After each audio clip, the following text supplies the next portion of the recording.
is only war.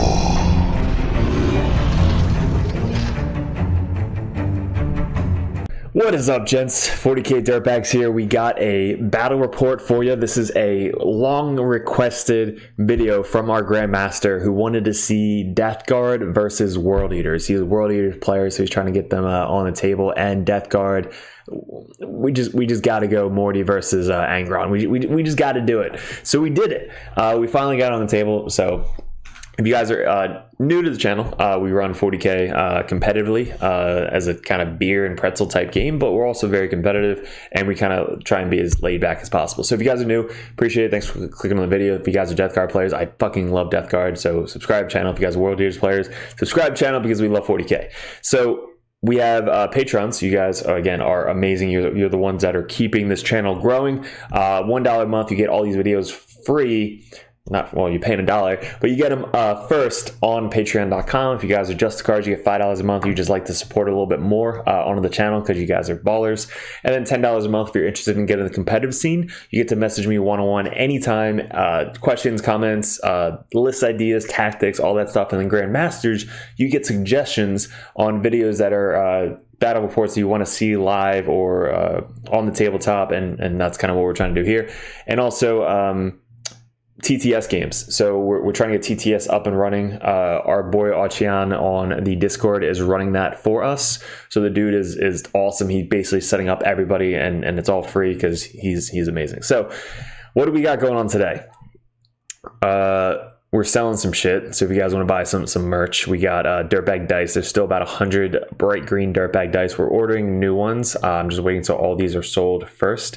And then we got the silver boys. There's about 40 silver guys left, and there's about 100 green left. So from the time you've seen this video, hit me up on Discord if you guys are interested in dirtbag dice. And also Codiez proxy, which they look exactly the same, but Codiez and the Assassin is up for sale. That is going to be a tip. And then all the stickers, so shit ton of stickers. They're super custom made. We can sell them because they're our designs. Thinking about making t-shirts with them on them. But if you guys are interested, there's also a playmat with objective markers from 3D6 Wargaming. Those guys sponsor us. They're really cool. They make great products. So go check out the link below. And if you guys are interested in the stickers and dice, hit me up on Discord. So let's get into the video. We got so much to talk about with this video because it's against our boy Nolan, and he's so competitive. And anytime we play, it's like the most chill, fast, competitive game we ever do. So Nolan goes to every GT and tournament that we go to. So he knows almost every army. Anytime I have a question about an army, I just go to Nolan because he knows fucking everything about this game. And he's running our World Eaters today. So we're practicing for Nova. We're running priority targets, which is 10 points max, 15 at the end of the... Oh, no, this one is just... So 10 points max, and at the end of the game, you get 15 for each objective marker you're on. And then we're doing the 9 inches from the center. Deployment is 14 by 10. So they changed it from last edition from 15 to 10, so now it's 14 to 10. And this is the setup. So we're doing alternate universes terrain setup. Gotta make myself smaller. So this is the setup. It's basically ruins everywhere. Forest on the outskirts, forest down here. So forest, you just get +1 to your cover save if you're shooting through it or in it, and then little ruins on the back here. So pretty standard. It's 9 inches from the center. That's how our deployment goes. Let's go over the list real quick, and then we'll be back into the matchup. All right, for Death Guards today, we got the big old Morty, 2 units of cultists. We have a Lord of V with Chamberlot, unit of Death Shroud. This is going to be a Defiler. We want to have 3 Defilers, but we don't have them yet. So we're going to be testing out 3 Defilers, but right now we have 1 today with 2 Haulers instead. 3 Plagueburst Crawlers, unit of Nurglings, a unit of 20 Zombies with Typhus, and that is 2,000 points. All right, what do we got today? So we got the World Eaters with Chaos Brigands, 3 of them. We got Angron, 2 Master of Executions, 10 Coin Berserkers, 3 Exalted 8-bound, 10 Jackals, 2 Mauler Fiends, and a Rhino. And these Forge Fiends are counting as Marlow Fiends today? Yep, because mine are being commission painted. Yeah, by these guys. These guys are insane looking. There's only like 4 different people who painted this army, so. So I wanted to bring something competitive, and I think Death Guard is not the most competitive, but they're still fun. Like, you can play them. I like the game because you can play anything you want. It's not like, oh, if you play this, you're literally just going to lose every single time. Like, I think I've played Death Guard 2 or 3 times, and I think I have 2 wins out of 3 with them. So this one is super fun because Morty ignores all modifiers, anything within 6 inches. Also, the Lord of Virulence basically gives you +1 to hit if you're blast weapon and ignore cover. So the new list coming up once we get our defilers from Samurai, he's gonna get us 3 fucking defilers. So we're gonna run 3 defilers, 3 plague burst crawlers, Mortarian, and a bunch of troops everywhere. And that's just gonna be a super gun line, hitting on 2s, ignoring modifiers, ignoring out of line of sight, shooting with the plague burst crawlers, and just fucking nuke everything as we can. That's the goal. So this one, we had 1, so Nolan brought 1 over, so we really wanted to test that out. And then I added 2 haulers just to kind of test them out. I haven't run them before. They only get +1 to wound in shooting against vehicles, which maybe it's good, maybe it's not, but they are quick. They are very quick for Death Guard. Everything else is super slow. And we also got a new box. So we got a dice rolling kit. These guys aren't sponsored through us, so I'm not going to mention them. But it's really cool. You basically have all of your widgets and stuff in this thing. This thing folds up and it has a whole bunch of compartments in it. And then you put all of your objective markers, gaming shit, all your dice, and then you roll in this little dice tray. And it zips up. So if you're watching this, which I doubt you are, definitely sponsor the Dirtbags. All right, so let's get into it. Deployment, super easy. We got everybody hiding behind here. We have the Forge Fiend hiding over here. That's a Mauler Fiend. So Mauler Fiend, and then another Mauler Fiend coming in from reserves. And then the Jackals have Sticky, which is great. And then a Rhino, which he does my trick. So you're right behind the wall where you just launch out. And these guys are super fast because they get advance and charge, and they get auto advance 6 for 1 CP, which is fucking nuts. So for us, we just line everything up in the back. Somebody had a question, one of the grandmasters, how does deployment go? And basically, you just don't want to be shot at turn 1. That's every deployment, almost every single time. If you have redeploys, it's easy to be very aggressive and then redeploy. But if you don't, you just have to kind of hide most of your shit so you're not shot at. So our things are really big, so it's kind of hard to hide everything. I probably should have put one of those guys down here instead, because he got shot at turn 1. So he got turn 1. He got aerial denial and extend battle lines. So for this one, we have at the end of the turn, if 1 or more units from your army wholly within 6 inches of the center of the battlefield. Now this is funny because Nolan, who I just praised so much about being a competitive player, he thought he just gets this if nobody's within 6 inches of the center of the battlefield. So he basically just doesn't run anything in the center. I was like, all right, I get 3 points. I'm like, no. Read the first line. At the end of your turn, if 1 or more of your units are wholly within 6 inches of the battlefield. So he basically had to move one of his guys that he ran over to the center, so that way he was able to get those points. And then extend battle lines. Really good. So control 1 or more objective markers in your deployment zone and 1 no man's land. Super fucking easy turn 1. So he basically gets 8 points easily turn 1. This is what he did originally, was he put the Mauler Fiend on this objective, auto advance 6, but instead he just moved them over to the center objective so that way he can get the points. Everything else scooted up. Angron fucking ran forward. These guys scooted up. They got Sticky on the backfield objective. And I think this thing moved over to shoot my Plague Burst Crawler. So super quick turn 1, easy. And that's what he did afterwards. So he was able to get within 6 and just kind of chill there. So he lined them up perfectly for me. So we got Assassinate, which he doesn't have a lot of characters. He's only got Angron, so I didn't really want to do this one or keep it. Then Overwhelming Force. So while the secondary mission is active, each time an enemy unit started the turn within range of objective marker, there you go, guy in the center, is destroyed, you score 3 victory points. So we have to try and kill that Forge Fiend, and hopefully we can unload on the dudes in the back. So we move everybody up. We put this guy, Morty, 18 inches away from these guys. Angron charges from like forever away. So we kind of kept them as far back as we possibly could. And then everything else was within 6 inches of Morty. So that way we could just shoot everything into this thing and kill it. And then these guys got shot out of their Havoc launcher. So I only had 4 left. They basically ran back. And then I realized that he has a sticky objective thing. So I ran them forward instead. So there you go. So that's where they wound up instead. So instead of running back, I just basically ran them forward, spent 1 CP to make them not battle shocked, and then did that. So on my turn, we shot everything into the Forge Fiends. We shot, because these guys only shoot 24 inches with their big guns. Then all the other blasts, we shot his dudes in the back. We were trying to kill 2 units to try and get 4 points for this one. But he rolled 4 6s for some reason. I think he had a pretty good save.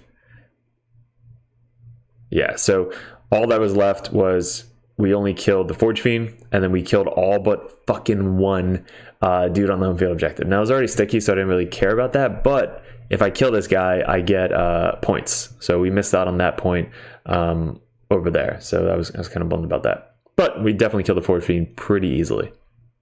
So now his turn, he measured out. He got Secure No Man's Land, which again, easy for him.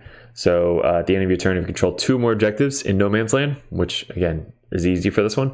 And then while secondary mission is active, each time an enemy unit started its turn in range of objective marker is destroyed, 3 victory points. So potentially I could have got 5 if I killed that last fucking dude. All right, Angron measured it out. So since he has fly, he can't fly over this thing. He basically has to go up, over, down. So that's how you measure the fly distance in 10th edition. So he had to go around. So basically he has to go like 8 inches this way, 8 inches this way, and then like 5 inches this way. So we measured it out, and he couldn't place his big ass base on the other side of this cultist and not be within 1 inch. So he was trying to get over and then just charge Morty turn 1, which is the whole goal of this game right here, is just get Morty and him into combat.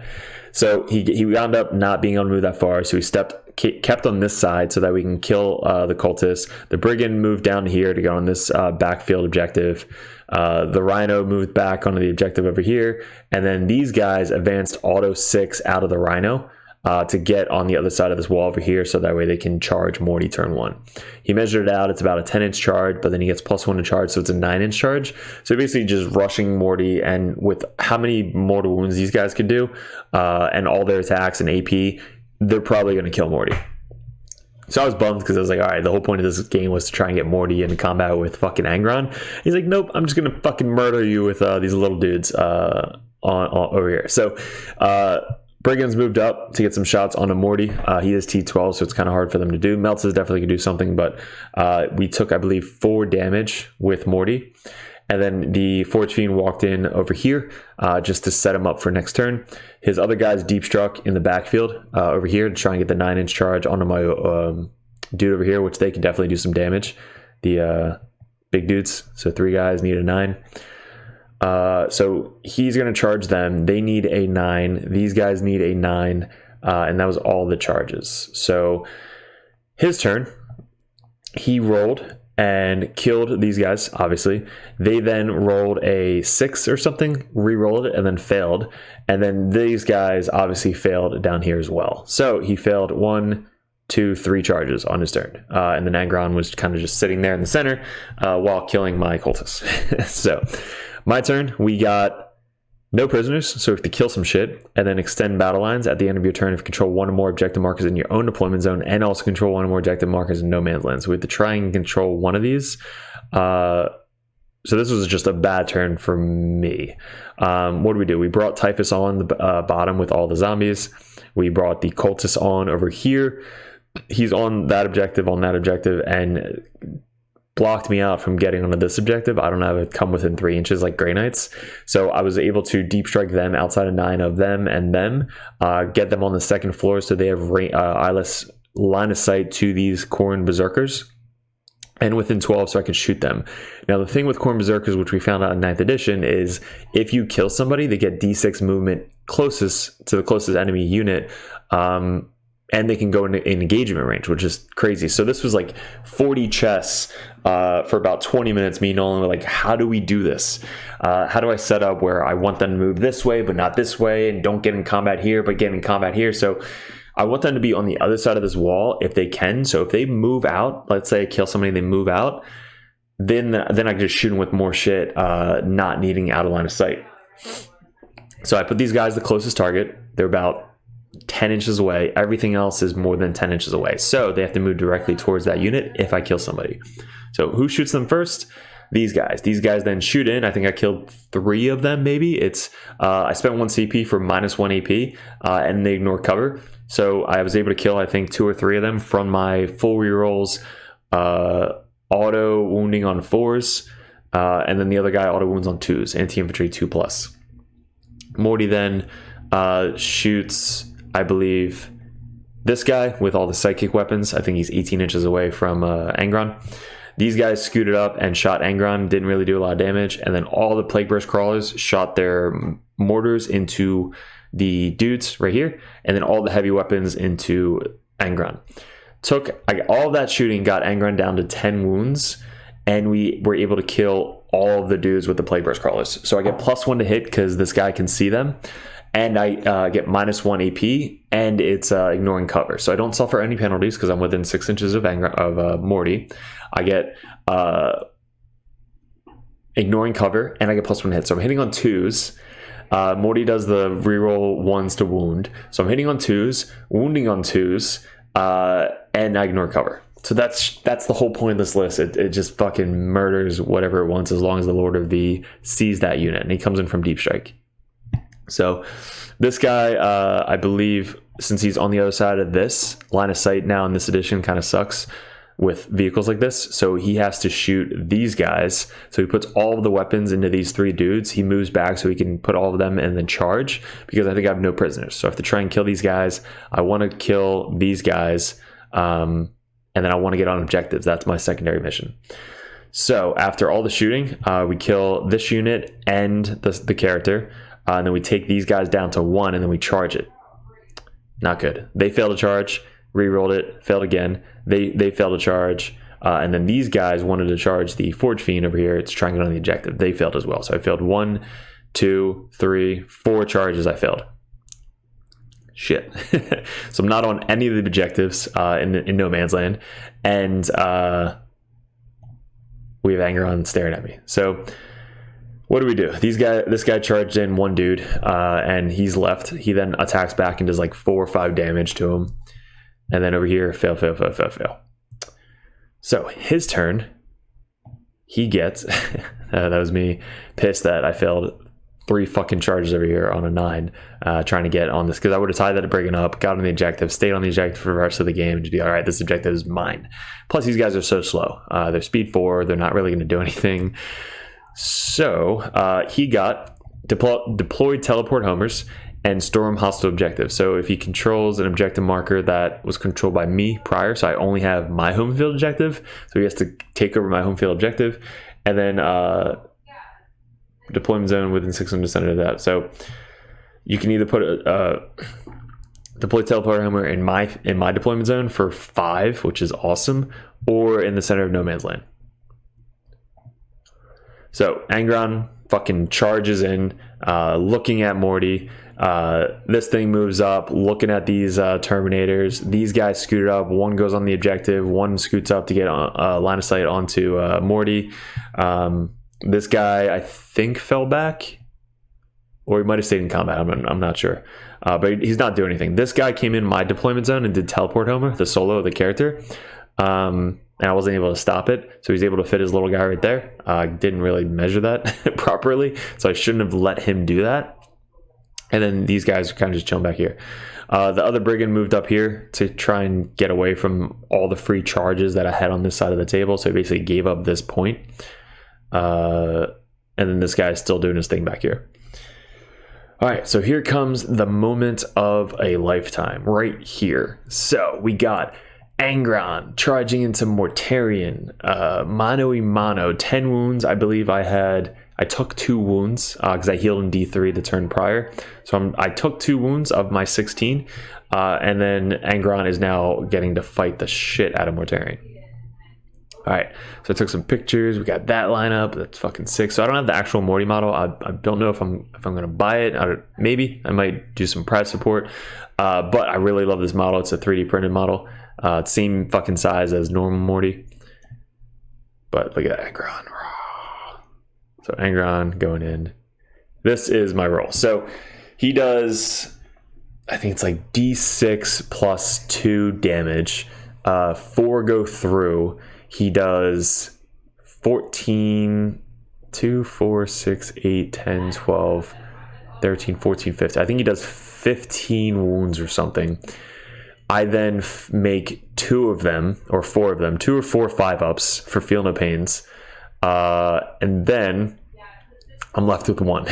So Angron charges into Morty that with 14 wounds left, and does 13 wounds to him with 1 charge. He's got 2 up, 4 up. I could have spent 2 CP for -1 damage, which would have saved me even more. But I figured that if he dies, I wanted that CP to interrupt with my Terminators. So I saved those 2 CP, and we lived. So we then spent 2 CP to... Shit. Okay. So we spent 2 CP to interrupt with the Terminators up here to try and do some damage to the Forge Fiend before he just murders us. So we consolidate, we get all the attacks on the Forge Fiend. I think we take it, or Mauler Fiend, I think we take it down to like 6 wounds or something. They hit on 2s now in combat, which is good. But there's really no other benefit, like strats that are going to really push them over the edge. So they took it down to like 6 wounds. Then Angron, here's the 6. He rolled a cracked dice, which he re-rolls all cracked dice, which is good. So he rolls a crack. He's like, all right, crack. Re-rolls it into a 6. Then Angron blows up D6 or D6 mortal wounds, which then he blows up, I think, 3 or 4 mortal wounds onto Morty, and then Morty dies. So there's the play of the game is Angron comes in like a missile, does a shit ton of attacks. Morty then comes back, swings on Angron, does 5 attacks, wounds him 4 times. He fails 3 saves. That's 12 damage. He fails, I think, all but 2 saves, which kills Angron. And then he blows up on a 6, kills fucking Morty. And Morty doesn't blow up, but still kills Morty. And then now they're both off of the table. So that was fucking hilarious. When that happened, we're like, that is the perfect ending, or just the whole goal of this whole game was just to get those 2 in combat. They got in combat and they just killed each other. Oh, God, that was so funny. Then he does like 5 mortal wounds to this thing, 4 mortal wounds to this thing, 6 mortal wounds to this thing. Like, he blew up and just does so much shit to all my guys, which was brutal. So that was crazy. It was amazing. It was probably one of the best things I've seen all week. Secure no man's land we got. So at the end of your turn, if you control 2 or more ejected markers in no man's land, and then extend battle lines at the end of your turn if you control 1 or more ejected markers in your own deployment zone, and also control 1 or more ejected. So I think I kept that one from last time. Okay, so we then move up. We don't have Morty anymore, so we can't be a bully. We can't ignore the all the other stuff with Morty. I still have my Defiler alive. I have 3 Plague Burst Crawlers. They're all kind of wounded a little bit. One of my Mauler Fiends died. Not Mauler Fiends. One of my Maulers died. Haulers, whatever the fuck their name is. Alright, so we moved up, try to get in melter range of here. These guys fell back onto the objective, so that way if I kill this thing on the objective, I'll be able to take it from them. So that was the goal, is I fall back on the objective, I pass my battle shock, and then if I kill this guy, I'll have more, or tie him. I think I'm tying him on the objective to stop his primary. So that was the goal here, is kind of move everybody up, blow up, 1 or 2 brigands. These guys, oh God, they're so slow. So 2 cultists are left over here because of all the havocs just keep shooting at them. So I ran them back to the corner just for secondaries. So I know that one of the secondaries I need is to be within 9 inches. I need engage on all fronts. I need them to be alive. So they're just kind of chilling in the back, not doing anything. And while these guys are moving off 4 inches, so that way I can do some mortal wounds to this guy down here. This guy scooted up to either shoot him or shoot this guy up here. And then everybody else is just lined up to just shoot. He's basically got 3 brigands, a Mauler Fiend, a Rhino, and a little dude on the backfield left. And then I have just random infantry and a bunch of tanks left. And 3 dudes on this objective. So we kill the brigand, which then we tie this objective. We killed this brigand because I had just a shit ton of shooting lined up to it. we then killed this solo guy down here. I wanted to charge him, but I didn't want to chance it. So if I leave him alive, he can get another secondary, do points. So I really wanted to kill him, so I did the mortal wounds, which I think I rolled a 6, and then we just took him off the table. And then he shot, I think, his flamer to hit him, and then all the big guns into this guy.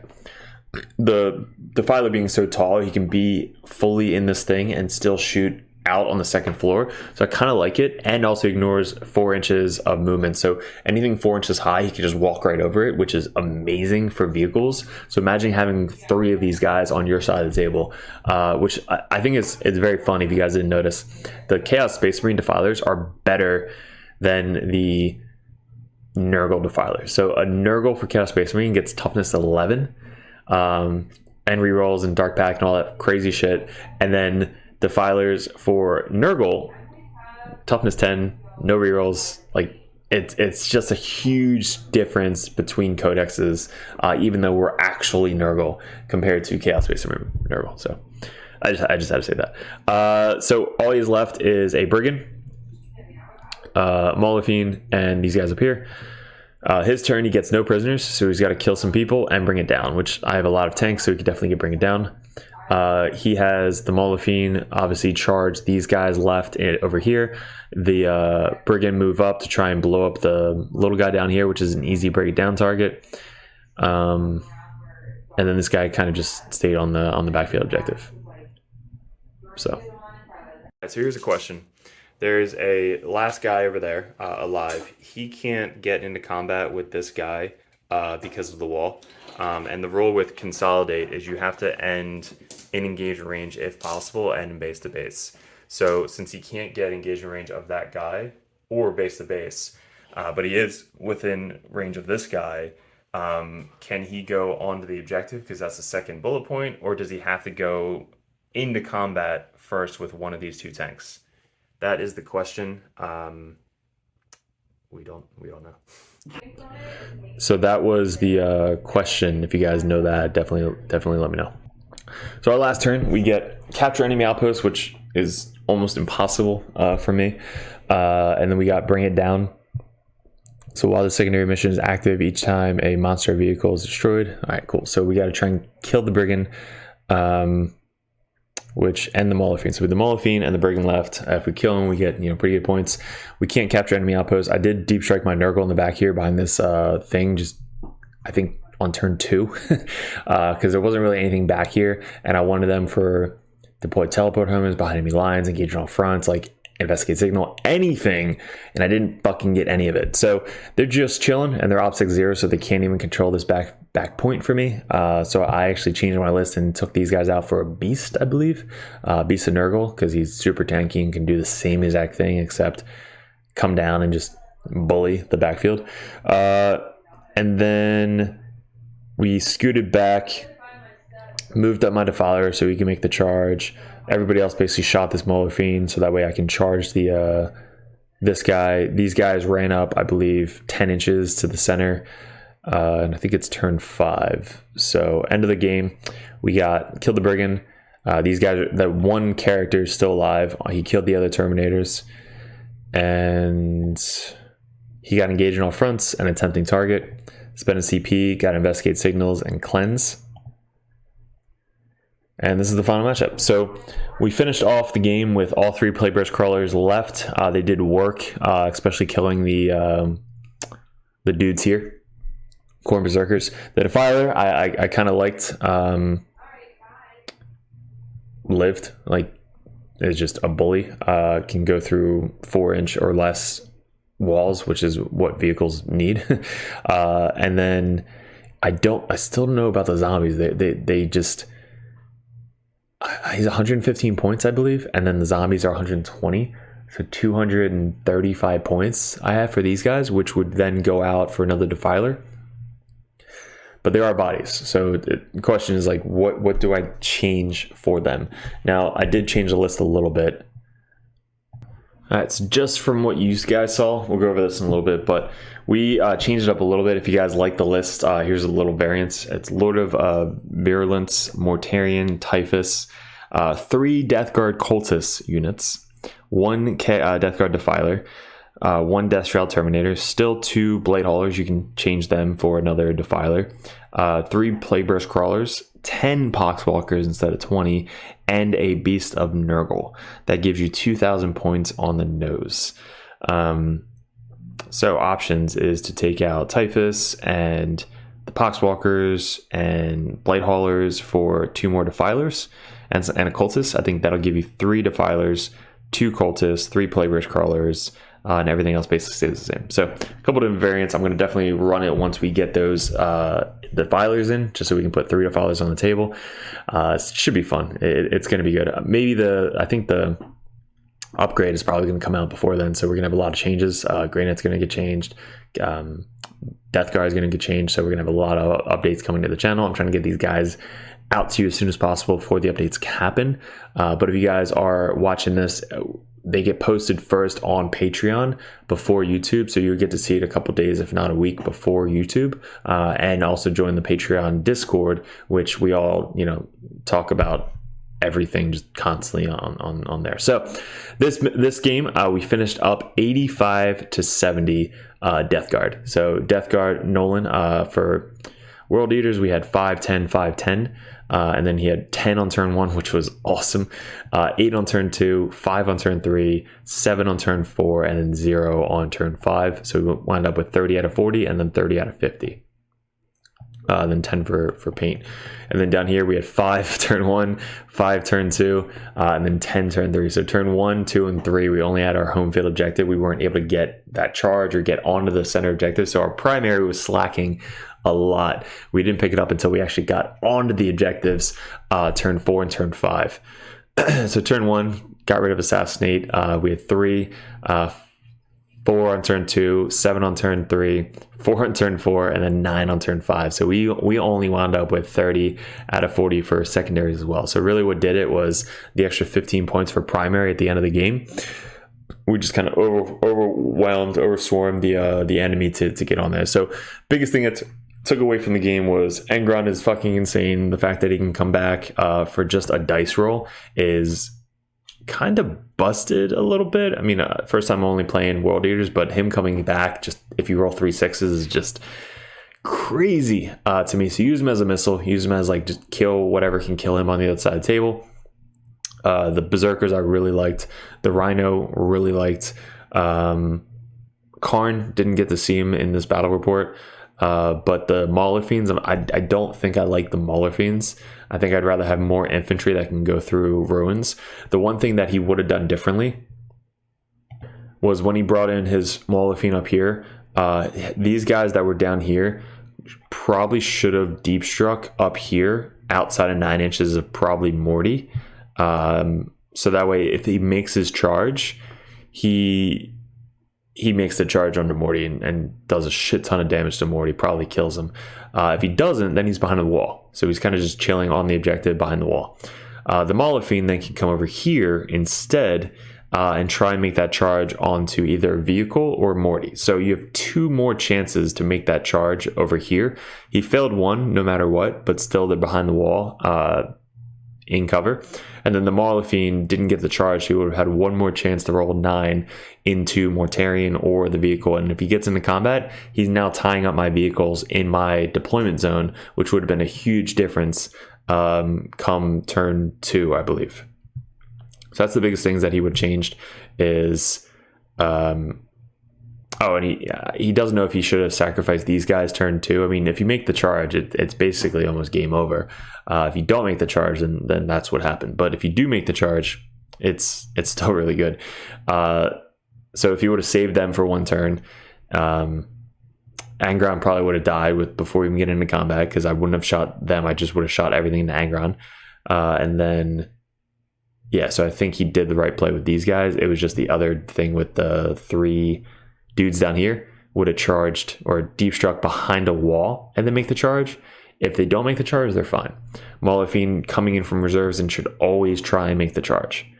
Coming in just waiting a turn, it's like now he's not getting into combat till turn 3.